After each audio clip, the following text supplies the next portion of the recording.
اعوذ باللہ من الشیطان الرجیم بسم اللہ الرحمن الرحیم۔ حضرت ابو ہریرہ رضی اللہ تعالیٰ عنہ سے روایت ہے کہ نبی کریم صلی اللہ علیہ وآلہ وسلم تشریف فرما تھے۔ آپ کی موجودگی میں ایک شخص نے حضرت ابو بکر صدیق رضی اللہ تعالیٰ عنہ کو برا بھلا کہا۔ آپ صلی اللہ علیہ وسلم اس شخص کے مسلسل برا بھلا کہنے اور حضرت ابو بکر رضی اللہ تعالیٰ عنہ کے صبر کرنے اور خاموش رہنے پر خوش ہوتے رہے اور تبسم فرماتے رہے۔ پھر جب اس آدمی نے بہت ہی زیادہ برا بھلا کہا تو حضرت ابو بکر رضی اللہ تعالیٰ عنہ نے اس کی کچھ باتوں کا جواب دے دیا۔ اس پر رسول پاک صلی اللہ علیہ وآلہ وسلم ناراض ہو کر وہاں سے اٹھ کر چلے گئے۔ حضرت ابو بکر رضی اللہ تعالیٰ عنہ بھی آپ کے پیچھے پیچھے آپ کے پاس پہنچے اور عرض کیا،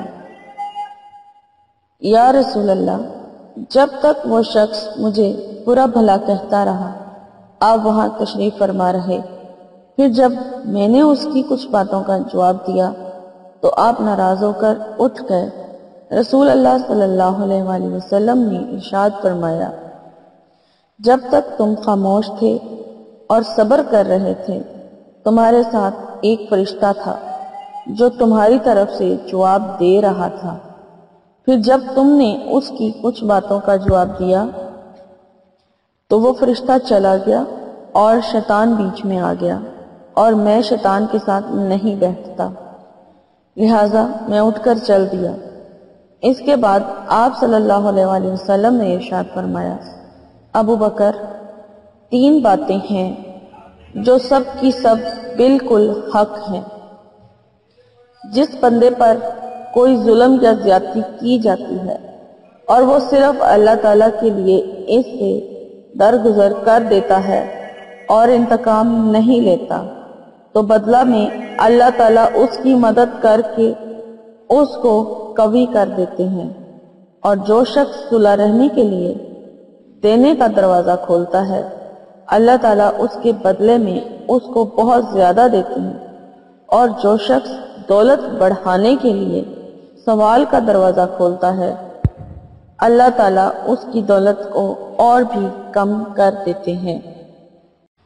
بسم اللہ الرحمن الرحیم۔ السلام علیکم، کیسے ہیں ویورز آپ لوگ؟ امید کرتے ہوں آپ لوگ ہمیشہ کی طرح ٹھیک ٹھاک ہوں گے اور خوش ہوں گے، مزے میں ہوں گے۔ تو ویورز، جن لوگوں نے میرے چینل کو ابھی تک سبسکرائب نہیں کیا وہ ان سے ریکویسٹ ہے کہ پلیز میرے چینل کو سبسکرائب کر لیں، اور جن لوگوں نے میرے چینل کو سبسکرائب کیا، کمنٹس کیا یا لائک کیا، ان سب کا بہت بہت شکریہ۔ تو چلتے ہیں ویورز آج کے اپنے ٹاپک کی طرف۔ آج جو میں آپ کے لیے ٹاپک لے کر آئی ہوں وہ محبت کے بارے میں ہے، یعنی کہ ایک ایسا پاورفل وظیفہ ہے کہ جس سے محبوب خود محبت کا اظہار کرے گا، اور یہ وظیفہ صرف ایک بار ہی آپ نے کرنا ہے۔ پہلے میں آپ سے یہ بات کہنا چاہوں گی کہ میں جو بھی وظائف یا دعائیں آپ لوگوں کے ساتھ شیئر کرتی ہوں وہ بہت ہی خلوص اور نیک نیتی کے ساتھ آپ لوگوں سے شیئر کرتی ہوں، اور ان وظائف کے پورا ہونے میں کچھ باتوں کا خیال رکھنا لازمی ہے، جیسے کہ ایک تو یہ کہ آپ کا وظیفہ کرتے وقت باوضو ہونا بہت ضروری ہے، باوضو ہونا لازمی ہے، یعنی آپ کو وضو میں رہنا ہے۔ دوسرے نمبر پر آپ کو وظیفے پر مکمل یقین ہونا چاہیے، یعنی آپ جو وظیفہ کر رہے ہیں جو بھی اس پر آپ نے پوری یعنی کہ ایمان کے ساتھ، پورے یقین کے ساتھ آپ نے اس وظیفے کو کرنا ہے کہ آپ جو وظیفہ کر رہے ہیں آپ کا یہ مقصد ضرور پورا ہوگا۔ اور تیسرے نمبر پر جو اس کے لیے شرط ہے وہ یہ ہے کہ آپ کو 5 وقت کی نماز جو ہے اس کی پابندی کرنی بھی لازمی ہے، یعنی آپ 5 وقت کی نماز نہیں پڑھیں گے تو آپ کا وظیفہ جو ہے وہ مقصد جو ہے جس مقصد کے لیے آپ وظیفہ کرنے جا رہے ہیں وہ مقصد پورا نہیں ہوگا، کیونکہ نماز جو ہے، نماز کی پابندی بہت ضروری ہے۔ ان سب باتوں کے اوپر عمل کرنے کے بعد ہی آپ اپنا کوئی بھی وظیفہ جس مقصد کے لیے آپ کرنا چاہیں وہ کر سکتے ہیں۔ تو پھر ہی اس کے وظیفہ کے مقصد کے پورے ہونے کے پورے یعنی کہ چانسز ہوتے ہیں، بشرطے کہ وظیفہ آپ جائز مقصد کے لیے کر رہی ہیں یا پھر وہ وظیفہ آپ کے حق میں بہتر ہے۔ تو باقی جو بھی ہم پڑھتے ہیں وہ اللہ کا ذکر ہی ہے، اور سچے دل سے ہی ہمیشہ دعا مانگی جاتی ہے اور مانگنی ضروری بھی ہے،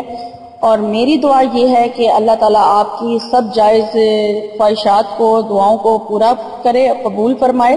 اور آپ کو ہر پریشانی سے نجات دلائے، آمین۔ تو چلیں اب میں آپ کو وظیفہ بتا دیتی ہوں کہ آپ نے کیا پڑھنا ہے۔ کسی کے دل میں محبت ڈالنے کے لیے، کسی کے دل میں محبت کیسی ڈالی جائے، تو جو وظیفہ میں آج آپ کے لیے لے کر آئی ہوں وہ میں آپ کو یہ بتا دیتی ہوں، لیکن اس سے پہلے آپ کو یہ چیز کا خیال رکھنا ہے کہ آپ جو یہ وظیفہ کر رہے ہیں وہ آپ کی جو محبت ہے وہ جائز ہونی بہت ضروری ہے، یعنی کہ آپ کا مقصد نیک ہے، اور نیک مقصد سے مراد نکاح ہے، یعنی آپ نکاح کرنا چاہتے ہیں تو ہی آپ اس وظیفے کو کریں، کیونکہ یہ وظیفہ بہت پاورفل ہے اور لازمی اثر ہوتا ہے، اور محبوب کے اوپر لازمی اثر ہوتا ہے۔ تو آپ نے یہ وظیفہ اسی صورت میں کرنا ہے کہ اگر آپ کا مقصد جائز ہے، کیونکہ اگر آپ ناجائز مقصد کے لیے اس وظیفے کو کریں گے تو ہو سکتا ہے کہ آپ کو اس کا نقصان بھی ہو۔ اس کے لیے آپ کو یہ سوچ سمجھ کر وظیفہ کرنا ہے کہ آپ جائز مقصد کے لیے یعنی نکاح کی نیت سے اس وظیفے کو کر رہے ہیں، اور اس وظیفے کے کرنے سے نہ صرف محبوب کے دل پر اثر ہوگا بلکہ آپ اس وظیفے کو اس صورت میں بھی کر سکتے ہیں کہ جو لوگ یعنی آپ کے پیرنٹس ہیں یا آپ کے گھر میں سے کوئی نہیں آپ کی پسند کی شادی کے لیے راضی ہو رہا، تو آپ ان کو منانے کے لیے بھی اس وظیفے کا استعمال کر سکتے ہیں، یعنی یہ وظیفہ کر سکتے ہیں،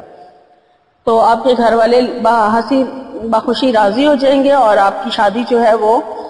بخیریت انجام پائے گی۔ تو بس وظیفہ تو مقصد تو پورا ہو جائے گا، لیکن جائز مقصد پورا ہوگا، اگر ناجائز ہوگا تو پھر آپ کا مقصد کبھی بھی پورا نہیں ہوگا، الٹا آپ کو نقصان ہوگا۔ تو چلیں میں آپ کو وظیفہ کرنے کا طریقہ بتا دیتی ہوں، اور آپ نے کیا کرنا ہے کہ کسی بھی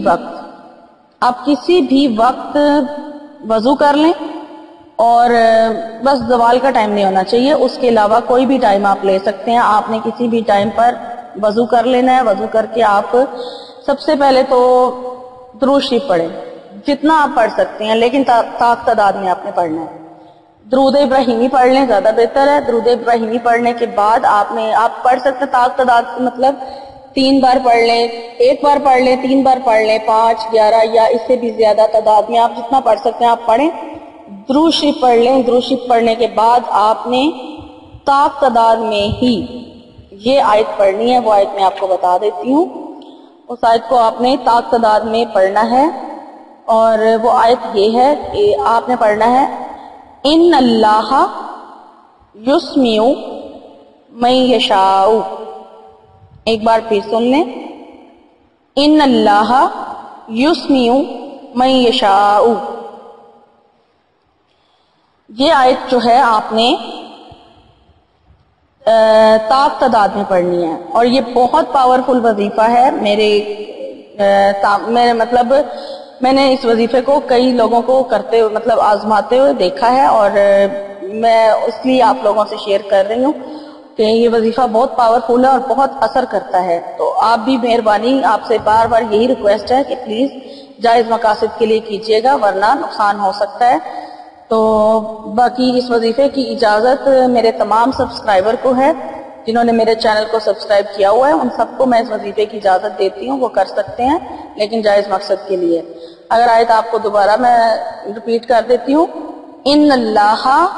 یسمع من یشاء، اور اس آیت کو آپ نے ایک ہی دن پڑھنا ہے،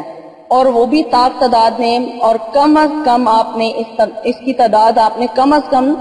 777 یعنی 777 ٹائم پڑھنا ہے آپ نے۔ اس سے زیادہ بھی پڑھ سکتے ہیں، لیکن طاق تعداد میں پڑھنی لازمی ہے۔ تو آپ کم سے کم اس کو 777 دفعہ پڑھیں گے، اور پھر پڑھنے کے بعد اور جب تک آپ پڑھتے رہیں، آپ کے ذہن میں آپ کے محبوب کا تصور ہونا چاہیے، آپ کے محبوب کا تصور آپ کے ذہن میں ہونا چاہیے، اور اس کو پڑھنے کے بعد آپ نے اپنے محبوب کے کو ذہن میں لا کر اس پر دم کر دینا ہے، اس پر دم کر دینا ہے، اور پھر دوبارہ آپ نے اسی طرح دروشی پڑھ لینا ہے. جتنی دفعہ شروع میں پڑھا تھا اتنی دفعہ آپ اینڈ میں پڑھ لیں، اور پھر آپ کا یہ وظیفہ پورا ہوگا. اور اگر آپ یہ کر کے دیکھیں، ایک دن میں اگر آپ کو اثر نہیں ہوتا اس وظیفے کا، تو آپ اس وظیفے کو 3 دن تک کریں، تو انشاءاللہ تعالی آپ کا مقصد ضرور پورا ہوگا، محبوب کے دل پر لازمی اثر ہوگا. انفیکٹ وہ خود آپ کی طرف آئے گا اور رجوع کرے گا آپ سے، اور آپ سے اپنی محبت کا اظہار کرے گا. اور باقی انشاءاللہ تعالی اگر آپ کا وہ مقصد جائز ہوگا تو وہ ضرور پورا ہوگا. اور اس وظیفے کو ہم اس کے علاوہ ایک اور چیز کے لیے بھی استعمال کر سکتے ہیں، اور وہ ہے اپنی بات منوانے کا وظیفہ. اگر آپ کسی سے اپنی بات منوانا چاہتے ہیں، چاہے وہ آپ کی اولاد ہے، چاہے وہ آپ کے والدین ہیں، چاہے وہ آپ کا شوہر ہے، چاہے وہ آپ کی بیوی ہے، یا پھر وہ آپ کا بہن بھائی، یا پھر نوکری کرنے والوں میں کا مطلب آفس میں کوئی افسر ہے، آپ اپنی بات منوانا چاہتے ہیں، تو بھی آپ یہ آیت جو ہے وہ آپ پڑھیں اور اس کو تصور میں لا کر اس پر دم کر دیں. اور وہ آیت آپ نے پڑھنی ہے صرف 15 مرتبہ، 15 دفعہ پڑھ کے آپ اس کے اوپر دم کر دیں. تو انشاءاللہ تعالی وہ افسر یا جو بھی ہوگا وہ آپ کی بات لازمی مان جائے گا. اور اگر وہ مطلب ایک دن میں نہیں مانتا تو آپ اس وقت تک اس عمل کو جاری رکھیں جب تک آپ کا مقصد پورا نہیں ہو جاتا. تو آخر میں آپ سے یہی کہنا چاہوں گی کہ اگر آج کی میری آپ کو ویڈیو اچھی لگی ہے تو آپ اسے دوسروں کے ساتھ شیئر بھی کریں اور اسے لائک بھی کریں. اور اگر آپ کو کوئی مسئلہ ہے تو آپ مجھے کمنٹس کر سکتے ہیں. اور